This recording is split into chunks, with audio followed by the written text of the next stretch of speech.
Dr. Khan, the question states, am I eligible to have my breast implants removed? Although 7 months ago I had a breast augmentation with 310 cc SRX ultra high profile implants under the muscle. Now that many months have passed, I realize that these implants are just not for me. I'm 5'5", 115 pounds, and these implants make me look very top heavy with too much projection. I want a natural look, but unfortunately that's not what I got. Will my skin be too stretched out after just 7 months? I was originally a 32AA, 32A.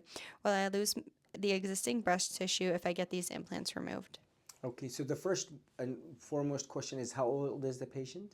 Doesn't say. Okay, so that is important. If someone is 35, so I operate on a patient who's 35, her skin is going to recoil right before my eyes. Up to 30 to 40% of the skin is going to recoil, and that is a significant recoil. If the patient is 60, her skin elasticity is significantly compromised, and she's not going to recoil like the young 35-year-old patient.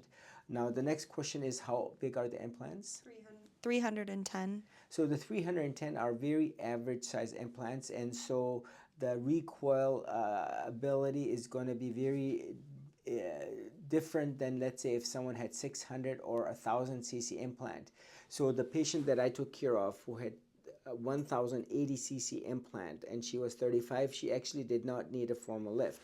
Now, for someone who's had this for 7 months only, I feel between the excess skin that is going to be removed horizontal only and the internal sutures that are placed that will allow for the skin to come together and cause a upward and towards the midline shift, plus the fluffing effect, most of the patients in my practice do not need what is that unnecessary lift, especially when you have the 310 cc implants. And hopefully, even if you're in your 50s, very likely you would not need that excessive, unnecessary, exaggerated lift that will only put scars on your chest.